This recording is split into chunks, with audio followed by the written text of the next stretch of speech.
Bible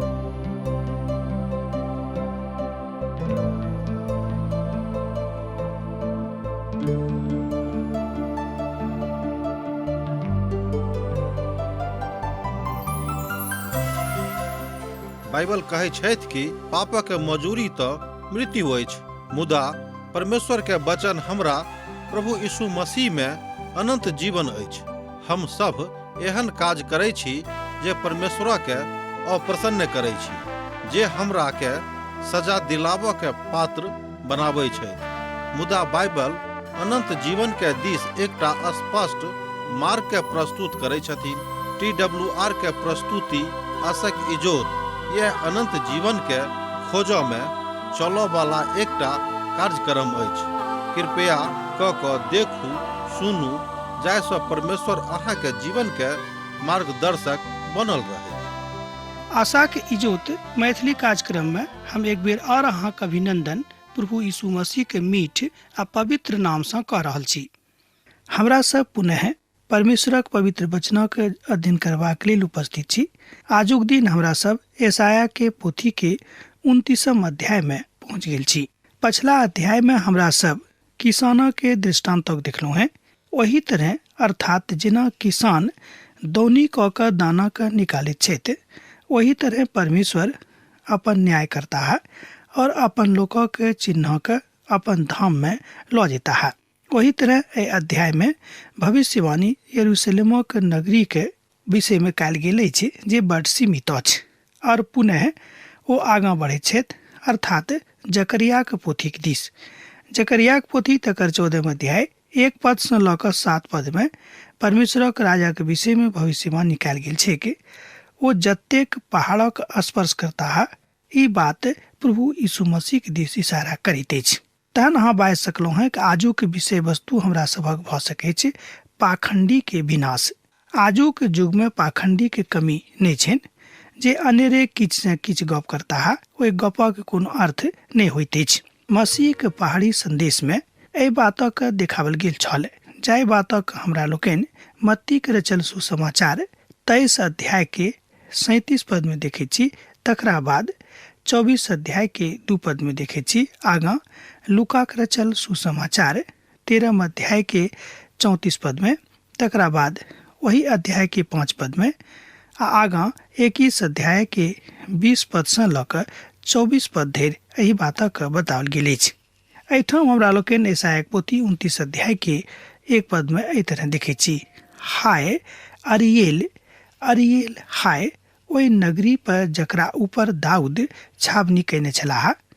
बरखक बाद बरख जोड़ैत जाऊं और उत्सवक पबनी का अपन समय पर मनाबैत जाऊं। एहिठाम यरूशलेम नगर के अरियेलक नामक स्थापित होइत अछि। बात देखल गेल अछि। अरियेलक अर्थ होइत अछि सिंहक जकाँ। अर्थक अर्थ यह भेल, अर्थात अरियेल शब्दक अर्थ यह भेल सिंहक जकाँ। एहि शब्दक चर्चा दोसर सामुएलक पोथी 23 अध्याय आ तकर 20 पद में सेहो कयल गेल अछि। एहि बातक हमरा लोकनि ओतऽ अध्ययन कयने छलहुँ हैं, जाहि काल में हमरा लोकनि सामुएल के पोथी के अध्ययन कऽ रहल छलहुँ हैं।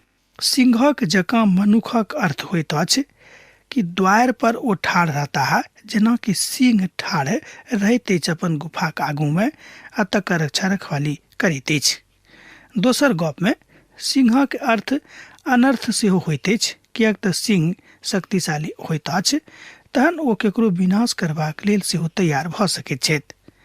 आ एकर यहोयादाक पुत्र बनायाह रहैत ओ कब से बासी छलाह। एकटा बड़ पैघ काज करऽ वाला ओ वीरक तुल्य छलाह। ओहि सिंहक जकाँ ओ 2 गोटे मुआबी के मारि देने छलखिन, आ ओ बर्फक काल में ओ एकटा गड्ढा में उतर के एकटा सिंह के मारि देने रहथि। एहि बातक हमरा लोकनि देखने छलहुँ हैं दोसर सामुएलक पोथी तकर 23 अध्याय आ तकर 20 पद में। ई शब्द परमेश्वरक दिस सेहो इशारा करैत अछि। अरियेल परमेश्वर सिंहक जकाँ मजबूत करैत अछि, अर्थात एहिठाम सिंह के परमेश्वरक रूप में सेहो देख सकैत छी। ए बातक हमरा लोकन एजिकेलोक किताब अर्थात एजिकेल नामक पोथी तकर 43 अध्याय आ तकर 16 पद में देख सकलू हैं। ए पदक में ए बातक विषय में बतावल गेल छै कि सिंह अर्थात यहूदा के सिंह, यहूदा के गोत्रक सिंह मनुष्य जाति के रक्षा रखवाली के लेल औताहा।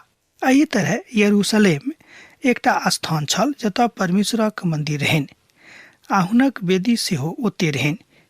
ई बड़ अद्भुत भविष्यवाणी अछि आ ई भविष्यवाणी यशाया के काल में काज करनाय आरंभ कऽ देने रहेक।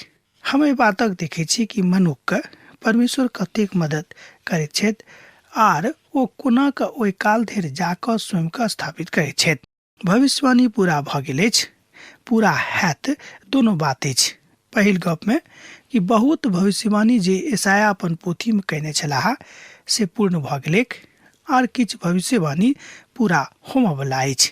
जतेक ऐतिहासिक भविष्यवाणी ओ कहने रहत ओ सबटा पूर्ण भेलैक, मुदा आत्मिक भविष्यवाणी जतेक ओ कहने छथि से पूरा होबय वला अछि। एहिके बादो हम अरिएलक सकेती में डालब, ओतऽ काननाय आ चिकरनाय रहतैक आर ओ खत्म में हमरा नजर में अरिएलक जकाँ ठहरतैक। ए बातक हमरा लोकन यशाया पोथी 29 अध्याय के 2 पद में देखै छी। ई यरूशलेमक ऊपर न्याय अछि। सोझ गप में ई यरूशलेमक ऊपर न्याय अछि और हम चारू दिस अहाँक प्रतिपक्ष में छावनी कऽ के अहाँक काज सँ घेर लेब और अहाँक विरोध में गढ़ सेहो बनायब। तहन अहाँ खसि पड़ब आ भूमि पर डालल जायब आ गदहा पर सँ बजब और अहाँक कथा धरती पर सँ कने कने सुनाई देत। अहाँक कथा भूमि पर सँ प्रत्येकक जकाँ होइत अहाँ धूल में गुनगुना के बाजब। एहि तरह हमरा लोकन एठाम पवित्र पोथी में देखै छी। जाय बातक हमरा लोकन 29 अध्याय के 3 पद सँ लऽ कऽ 5 पद में देखै छी। तहन 5 पद के हमरा लोकन देखबेक। तहन अहाँक परदेशी बैरी के भीड़ सूक्ष्म धूलि के नाई और ओहि भयानक लोकक भीड़ में भूसा के जकाँ उड़ावल जायत। ए बातक हमरा लोकन एठाम देखलहुँ हैं यशाया पोथी तकर 29 अध्याय आ 5 पद में। आ एही भविष्यवाणी के नबूकदनेस्सरक आक्रमणक पूर्ण भेला सँ हमरा लोकन देखै छी। एक बेर ध्यान दियौक। आ एही भविष्यवाणी के नबूकदनेस्सर के काल में जहन ओ आक्रमण कयने छलाह, ई बात पूर्ण भऽ जाइत अछि जे यरूशलेम नगर पर आक्रमण कऽ के तकरा नष्ट कऽ देने रहेक। आ ई बात गैर विश्वासी जनक, जे लोग विश्वासी नहीं छथि, हुनक दिनक आरंभ मात्रक बताबैत अछि। लूकाक रचल सुसमाचार 21 अध्याय के 24 पद में एही बातक हमरा लोकन देखै छी। आ जँ इतिहासक पढ़ब तऽ पायब जे एही नगरी के संगे अर्थात यरूशलेम नगरक संगे यह कथा अर्थ होइत अछि। इतिहास एहि बातक बताबैत अछि जे यरूशलेम अखन बहुत बेसी ऊंच भऽ गेल अछि। बतसैदाक पुल आजुक युग में लगभग नव अछि। एहि बातक हमरा लोकन देखै छी जे युगानुयुग ओहि बातक लोग देख सकैत छथि जे लगभग 50 फीट नीचाँ भऽ गेल छैक। एहि तरह हमरा लोकन देखै छी जे नगर बहुत बेसी ऊंच भऽ गेल अछि, कियाक तऽ बतसैदा के पुल एहि बातक द्योतक थिक, एहि बातक गवाह थिक कि यरूशलेम नगर अखन कतेक ऊंच भऽ गेल अछि। जाय बातक भविष्यवाणी यशाया एहिठाम कयने रहथि, ओहि बातक पूर्ति, ओहि बातक पूर्णता, ओहि बातक सत्यापन, ओहि बातक भऽ गेनाय अखन हमरा लोकन अपन अपन आँखि सँ देख सकलहुँ हैं। प्रभु यीशु मसीह ओतऽ चलल छलाह और एक बादो सेहो मानल जा सकै छै जे जतऽ सुलेमानक बनावल मंदिर छल ओ स्थान लगभग 100 फीट और नीचाँ सँ छलैक, जतऽ आजुक युग में एकटा दोसर मुकाम बनल अछि। हमरा लोकन जानैत छी जे ओतऽ अखन की अछि। एहि नगरी के बहुत बेर नष्ट कयल गेल रहेक आ सब बेर ओतऽ बराबर कऽ कऽ पुनः नगरक स्थापना कयल गेल रहेक। तैं ई ऊंच भेल गेलैक और अखन बहुत ऊंच भऽ गेल अछि। नहमिया एही तरह पुनः यरूशलेम के द्वार और शहर पनाह के पुनः बनबोने रहत। हालांकि यरूशलेम के पहाड़ के चट्टानों के शहर बाजल जाइत अछि। एक बेर ध्यान दियौ, एना तो यरूशलेम के पहाड़ के चट्टानों के शहर बाजल जाइत अछि। तैं दुश्मन ओहि काल में एहि बातक ऊपर सफल नहीं भेल छलाह। एहि तरह यरूशलेमक ऊपर जे भविष्यवाणी कयल गेल छैक ओ अब आबि कऽ अर्थात ओहि कालक बाद में आबि कऽ पूर्ण भऽ जाइत अछि। एहि बातक एहिठाम पूर्ण रीतिसँ हमरा लोकनि पवित्र पोथी बाइबिल में देखै छी। अब आगाँ 6 पदसँ लऽ कऽ 8 पद धरि जँ अहाँ देखबै तऽ पायब कि जतेक भविष्यवाणी यशायाह कयने रहथि ओ सबटा पूर्ण भऽ जाइत अछि। आ सेनाक प्रभु अचानक बादल पर गरजैत, धरती पर कांपैत और खूब महाध्वनि करैत, अन्हर बिहाड़ा चलाबैत आ नाश करब वाला आगि के भड़काबैत हुनका लग में आयत। एहि तरह हमरा लोकनि परमेश्वरक न्याय के दिस देखै छी आ जाति जाति सबके समस्त भीड़क जे अरियेल सँ युद्ध करताह आ जतेक लोग हुनक बा हुनक गढ़क विरुद्ध में लड़ताह और हुनका सकेती में धकेलताह, ओ सब रात में दावल सपनाक जकाँ ठहरतीक। और जेना किओ भूखल मनुख सपना में देखैत जे ओ खा रहल छथि, मुदा जागि कऽ देखैत छथि जे हुनक पेट तऽ भूखले अछि। आ जेना केओ पिघसल और सपना में देखक जे ओहि पर रहल अछि, तकरा ओही रीतिसँ ओ देखताह जे ओकर गला सूखि जाइत अछि और ओ एखनो प्यासले छथि, अर्थात ओ एखन धरि प्यासले दिखाई पड़ि रहल छथि। ओही तरह ओहि समस्त जाति के भीड़क दशा होइत जे सियोन पहाड़क संगे युद्ध करताह। ए बातक अहाँ एहिठाम देखलहुँ हैं यशायाह पोथी 29 अध्याय तकर 6 पद से लऽ कऽ 8 पद में। हमरा संगे पद 8 के आ तकर आखिरी प्रभाग के और एक बेर देखियो, खूब ध्यान दऽ कऽ। एक बेर हम अहाँके लेल पढ़ि रहल छी। एहि तरह एहिठाम बतावल गेल अछि, पियासल मरल रहत ओ एही तरह ओहि समस्त जाति के भीड़क दशा हैत जे सियोन पहाड़क संगे युद्ध करताह। अर्थात यरूशलेमक दशा बड़ खराब भऽ जेतैक। जकरिया के पोथी 14 अध्याय में देखियौ, मुदा परमेश्वर अंत में ओहि बीच में आबि कऽ ठाढ़ भऽ जेताह और ओहि स्थानक बचा लेथिन। ओ अपन लोकक परीक्षा के काल में ऊपर लऽ जेताह, किएक तऽ ओ एहि बातक वाचा बहने रहत। एहि तरह हमरा लोकनि एहिठाम 2 बातक भविष्यवाणी देखै छी कि प्रभु अपन लोकक बचौथिन, दोसर जाय स्थानक रक्षा प्रभु करताह, ओहि स्थानक केओ खत्म नहीं कऽ सकैत अछि। यह कारण अछि कि आजुक युग में एखनो ओ नगर अर्थात यरूशलेम नगर कोनो ने कोनो रूप में एहि पृथ्वी पर विद्यमान अछि, जाहिसँ एहि बातक के गवाही हुए के कि एहिठाम प्रभु के काज भेल रहन आ प्रभु एहिठाम छलाह, प्रभु एहि धरती पर चलल फिरल रहत। यरूशलेमक अर्थ और समग्र अर्थ यह होइत अछि। दोसर अर्थ में ढोंगी विश्वासी सँ परायल नहीं जा सकैत अछि, अर्थात यरूशलेमक दशा एहि द्वारा एहन भऽ गेलै किएक तऽ ओहिठाम ढोंगी आ बहुत प्रकार परमेश्वरक लोकक नष्ट करऽ वाला लोक आबि गेल रहै। ठहर जाऊं और चकित भऽ जाऊं, भोग विलास करूं आ आन्हर भऽ जाऊं। ओ मतवाला तऽ छथि, मुदा दाख मधु सँ नहि, ओ डगमगाबैत छथि तऽ छथि, मुदा ओ मदिरा पान करला सँ नहि।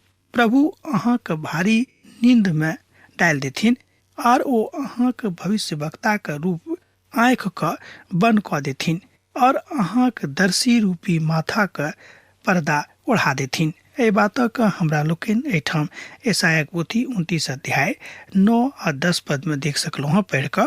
जँ अहाँके पवित्र पोथी बाइबिल अछि तऽ पढ़ि कऽ देखियौ।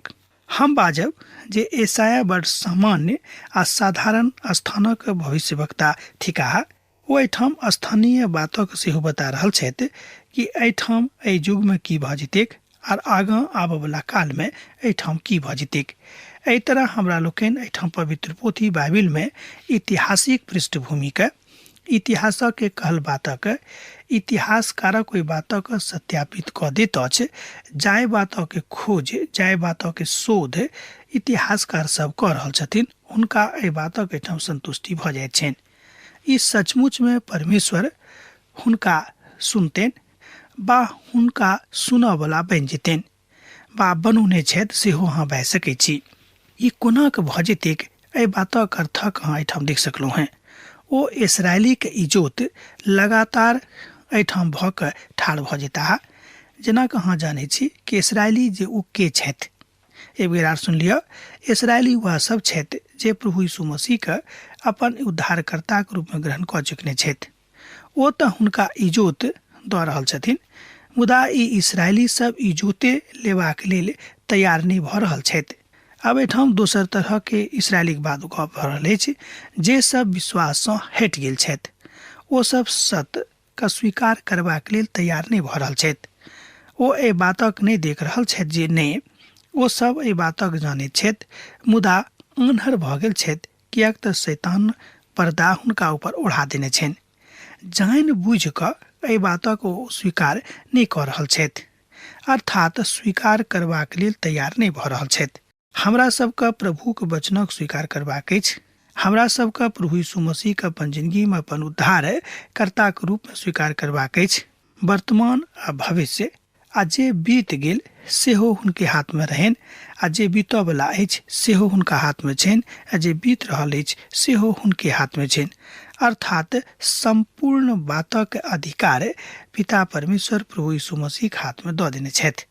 एहि तरह अहाँ बाजि सकलहुँ हेँ कि जे केओ मुअल छथि हुनको, जे मुअ वला छथि हुनको, आ जे ओहि कालमे जियावल जेता हुनको, सबके पिता वह छथिन। विशेष कऽ कऽ सबके उद्धारकर्ता वह छथिन, आ सबके न्यायकर्ता सेहो परमेश्वरी थिकाह। यशाया के भविष्यवाणी एहि पैघ सत्यक एहिठाम उजागर करैत अछि।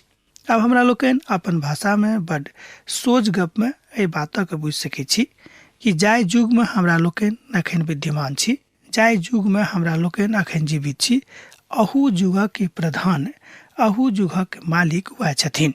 एहि बात हमरा लोकनि देखै छी कि लोक सब कतेक महान छथि, के सब जे सब प्रभु यीशु मसीह के अपन उद्धारकर्ताक रूपमे ग्रहण कऽ लेने छथि। ओ प्रभुक नजरीमे खूब महान मनुष्य छथि, भऽ सकै छै कि दुनियाक नजरमे नहि हेतैथ। एहि तरह संपूर्ण दर्शन अहाँक लेल एकटा लपेटल और मुहर कैल पोथीक समान अछि। जेना केओ पढ़ल लिखल मनुखक ई बाजि कऽ दिन तकरा पढ़ू और ओ बाजैक हम नहि पढ़ि सकैत छी, किएक तऽ एहि पर मुहर लागल अछि। एहि बातक हमरा लोकनि एहिठाम देखलहुँ है यशायाक पोथी 29 अध्याय तकर 11 पद में। 12 पद एहि तरह से कहैत अछि, कनि हमरा संगे देखियौ।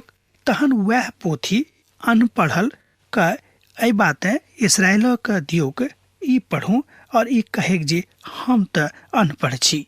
एहि तरह हमरा लोकनि देखै छी कि परमेश्वरक काज आगाँ बढ़ि रहल अछि, मुदा कालांतर में लोक एहि तरह अर्थात अनपढ़क श्रेणी में आबि जेता है। एक बेर आर देखियो 12 पद के। तहन वह पोथी अनपढ़क ई बाजि कऽ दियोक ई पढ़ू और ई कहेक जे हम तऽ अनपढ़े छी। एहि तरह हमरा लोकनि देखै छी कि बहुत लोग परमेश्वरक बातक बुझि कऽ, परमेश्वरक बातक जानि कऽ लोकक मनोवृत्ति के बदलि देतीक। एहिठाम परमेश्वर अपन इच्छा ने, मुदा मनुखक इच्छा के देख रहल छथि, तकरा परख रहल छथि। एहिठाम दर्शायल गेल अछि ओ अपन बातक बड़ अनपढ़ के महिमा दऽ रहल छथि, जे केओ लिखल पढ़ल लोग नहि छथिन। ई अवस्था आजुक युगक दिस दर्शाबैत अछि, किएक तऽ एहि युग में पढ़ल लिखल लोग तऽ रहत, मुदा परमेश्वरक वचनक पढ़बाक काल किनको लग नहि रहतनि।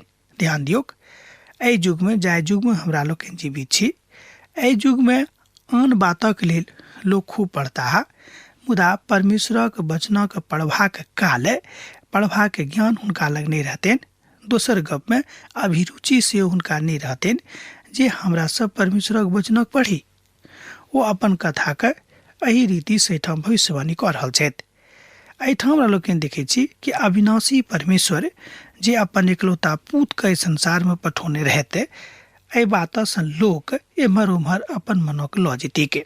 प्रकाशनक पोथी तकर 1 अध्याय आ तकर 13 पद एहि बात कहते अछि। आगाँ एहि पोथी के 20 अध्याय आ तकर 10 पद में सेहो एहि भविष्यवाणी के पूर्ण इजोत देवल गेल अछि, अर्थात एहि भविष्यवाणी के ओ पूर्ण करैत अछि। एहि तरह हमरा लोकनि देखै छी कि परमेश्वर समस्त बात में प्रभु के ओहि महिमा के बहुत नीक रीति सँ उपरा के देखै छथि। और प्रभु कहलनि, ओ लोक त जे मुँह सँ हमर आदर करैत छथि आबैत छथि, मुदा अपन मोन सँ हमरा दूरे सँ ग्रहण नहि करैत छथि, आ जे मात्र मनुखक आज्ञा सुनि सुनि कऽ हमर भय मानैत छथि, एहि तरहक लोक सँ परमेश्वर प्रसन्न कहियो नहि हेतैथ। एहि बातक कहाँ एहिठाम यशायाह पोथी 29 अध्याय के 13 पद में देख सकलहुँ हैं। एहि बातक रूपांतर एहि तरह सेहो कयल जा सकै छै कि और प्रभु कहलनि कि एहिठामक लोक मुँह सँ तऽ हमरा आदर करैत छथि, मुदा हृदय सँ हमर आदर नहि करैत छथि। लोक के सुनि कऽ अर्थात लोकक देखेबाक लेल हमर आज्ञाक मानैत छथि और हमर भय मानैत छथि, मात्र देखेबाक लेल।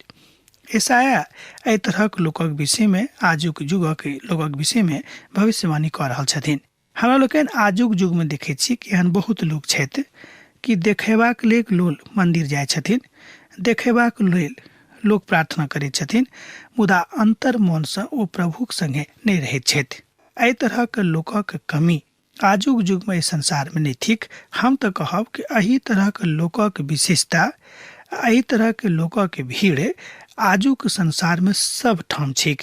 अहाँ एहि धरती पर कतौ चलि जाऊँ, परमेश्वर अपन लोकक एहिठाम एहि बातक लऽ कऽ बता रहल छथि कि सावधान रहब, कियाक तऽ काल बहुत खराब आबि रहल अछि।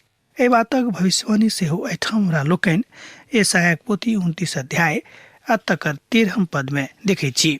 अन्हारपन सँ परमेश्वरक जनक बचाव, याकूबक कलंकक निकालल गेनाइ, एही दुनू बातक हमरा लोकनि 17 पद सँ लऽ कऽ 24 पद में देखै छी। यरूशलेम आदर आ सम्मानक नगर छल, मुदा कालांतर में की भऽ गेलिक। यशायाह पोथी तकर 29 अध्याय तकर 17 पद एहि बातक कहैत अछि कि अब कनेक दिनक बितलाक बाद कि लबानोनक पुनः फलदायी बारी नहीं बनाल जायत और फलदायी बारी जंगल गिनल नहीं जायत। अब वो भविष्य देख रहल छथि कि एहि नगरी के भविष्य कोन तरह के भऽ जेतिक। हमरा लोकनि जानै छी, इतिहासकार एहि बातक गवाही दैत छथि, इतिहासकार एहि बातक शोध कऽ कऽ बताबैत छथि कि ओहि नगरी के दशा बड़ अखन खराब भऽ गेल अछि। एहिठाम नव यरूशलेम के विषय में बतावल गेल अछि। यह बातक एहिठाम हमरा लोकनि देखलहुँ हैं। अब आजुक दिन हमरा एही ठाम समाप्त करबाक आज्ञा दिअ। अहाँ से पुनः हमर भेंट हैत जँ प्रभु की इच्छा हैत। जेना अहाँ से हमरा एहिठाम पाती लिखैत रहै छी, लिखैत रहब, हमरा बिसरायब नहि। प्रभु यीशु मसीह के नेह अहाँ के जिंदगी में सैद घड़ी के लेल बनल रहेक। आमीन। हमर विश्वास अछि कि ई कार्यक्रम अहाँ के लेल लाभदायक सिद्ध अछि। हम चाहै छी कि अहाँ अपन आशीषक के हमरा संग साझा करू। जँ अहाँ के नजीक बाइबल सँ आ जीवन सँ संबंधित कोनो प्रकार के प्रश्न भऽ सकै अछि तऽ अपन समस्या के लेल प्रार्थना करबा के लेल जँ चाहै छी तऽ हमरा फोन नंबर पर जरूर संपर्क कऽ सकै छी। परमेश्वर अहाँ सब के लेल एकटा सुंदर, सुखद, आनंदित दिन प्रदान करैक।